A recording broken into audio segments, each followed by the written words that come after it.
संकलित चाचणी 2 वार्षिक परीक्षा त्याचा इंग्रजी विषयाचा पेपर पोरं लिहित आहेत। एका रांगेत सरळ।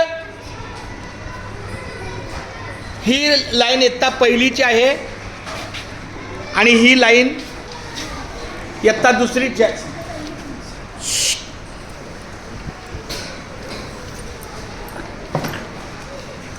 अपने अपने जगह पे बैठो।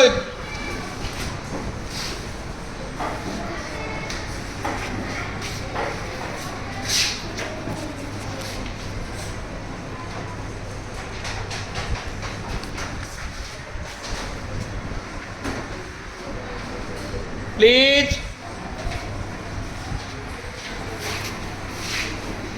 हाँ, वेरी गुड। जो राइटिंग को दिया है वो बराबर राइटिंग करो।